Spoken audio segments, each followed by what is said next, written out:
ఎప్పటికప్పుడు తాజా వార్తలను అందిస్తున్న D6 న్యూస్కు స్వాగతం.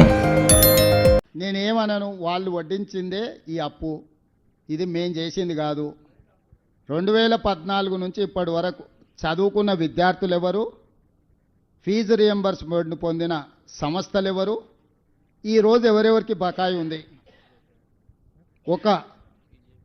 ఏదన్నా సిట్ ఏర్పాటు చేసి విచారణ చేద్దాం.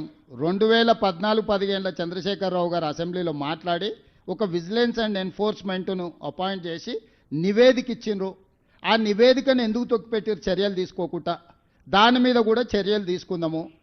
నేను ఆ కళాశాల యజమానులను, మీరు వ్యాపారం చేసుకుంటారు, మీరేం సేవ చేస్తలేరు, మీ వ్యాపారంలో మీరు ఎంత సంపాదించిండ్రు, మీరు ఎట్లా సంపాదించుకుంటున్నారు, ఏమేం జరిగింది అనేది అందరికీ తెలుసు. రాజకీయ ప్రేరితమైన స్టేట్మెంట్లు, అధికారులను తిట్టడంతో మీకేం ఫీజు రియంబర్స్మెంట్ రాదు.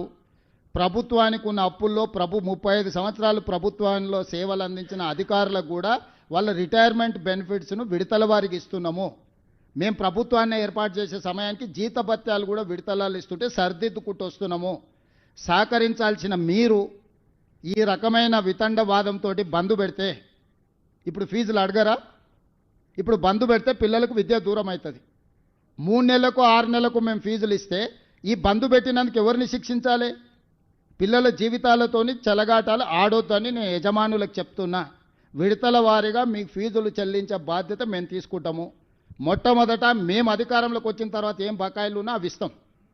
కేసీఆర్ పెట్టిపోయిన బకాయిలు ఏమన్నా ఆడబోయి అడుగురి. ఉన్నవే 3,600 కోట్ల బకాయిలు అంటే 6,000 ఇవ్వండి, 5,000 ఇవ్వండి అని ఉపన్యాసాలు ఇస్తుండు. ఉపన్యాసాలు ఇచ్చటాయని చూసిన 12 కాలేజీలు పర్మిషన్ ఇవ్వమని వచ్చి పైరేకి వచ్చిండు, ఇయ్యలే.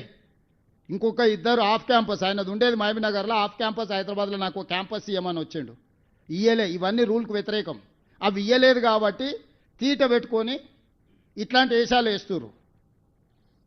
పిల్లల్ని వెనక్కి తిప్పితే ఏమవుతుందో నాకు తెలుసు, వెనక్కి ఎట్లా తిప్పొచ్చు. నేనేందంటే ప్రభుత్వాన్ని నడుపుతున్నా కాబట్టి ఆ ప్రయత్నం చేస్తలేను. పిల్లల చదువులకు ఆటంకం కలిగిస్తే యజమానులైనా ఉండొచ్చు, రాజకీయ పార్టీలైనా ఉండొచ్చు, ఎవరైనా కఠినంగా వ్యవహరిస్తాము.